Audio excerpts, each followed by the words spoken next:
And welcome to the Hot Lap. We are talking Adrian Newey going to Aston Martin. More rumours, but is he worth that 100 million? Is Adrian worth 100 million? Well, first of all, let's get into the story about Adrian Newey, shall we?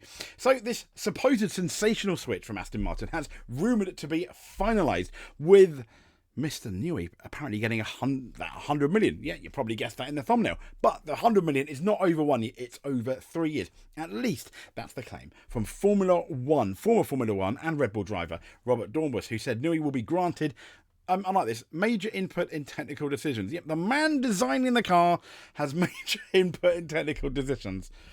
Yeah, thanks, Robert.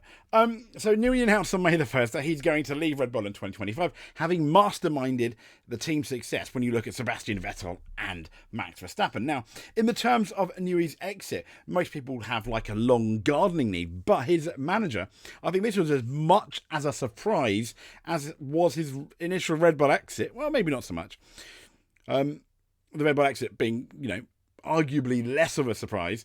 Adrian Newey's manager. What?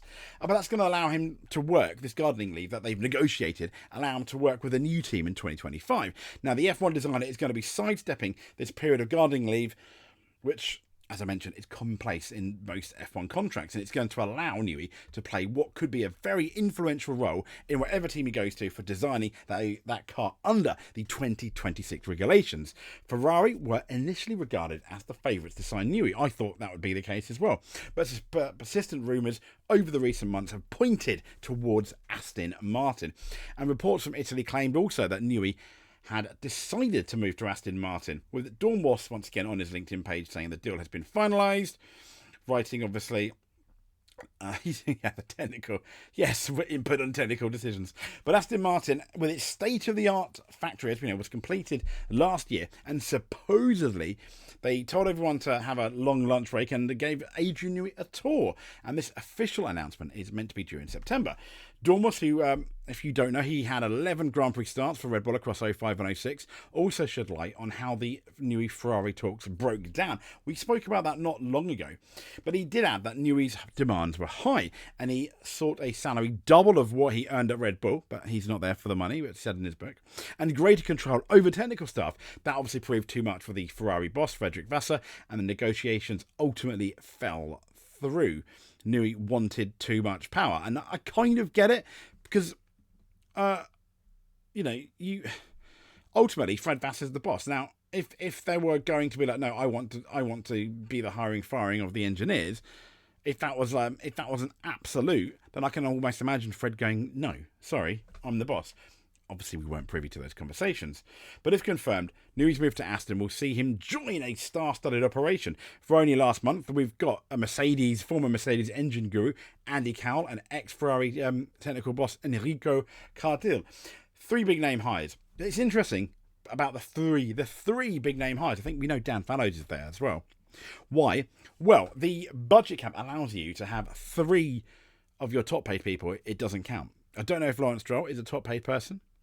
He does own the team, but your 3 top people, minus the drivers, because they don't count anyway, doesn't count under the budget cap. So they can't get, for example, like you used to be able to do in the Premiership, for the top level of football, essentially buy the title by obviously having a very rich owner and buying the best players in the world.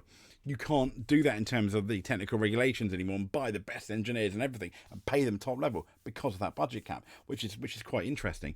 So, unlike what everyone thought Toyota were going to do, it's become somewhat finite, so to speak. But then let's be fair, is Adrian Newey worth the 100 million over 3 years? Do you think so? Well, let's have a quick look. He's won 25 championships, and in counting, as David Coulthard walking into Adrian Newey's office, including 12 Constructors' Championships. And the Red Bull engineering mastermind, he's probably going to add another to his CV, either at drivers, maybe not on Constructors, thanks to Paris this year. So, but if he gets both, that can lead him to a total of 27. To put things in perspective, let's just say if Newey were a constructor himself, the Adrian Newey in the F1 team with his success, he would be the second most successful constructor in F1 Long's history, only Ferrari winning more titles, albeit in twice as many years. Now, while he exemplifies the phrase Newey does success breeds success. He's also to blame for the sport's dullest periods where we had McLaren, well, not really dominating in 98, but dominating by a lap in Australia, Williams domination, Red Bull domination, albeit not from 2014. But, as you know, he's very familiar to Formula One fans.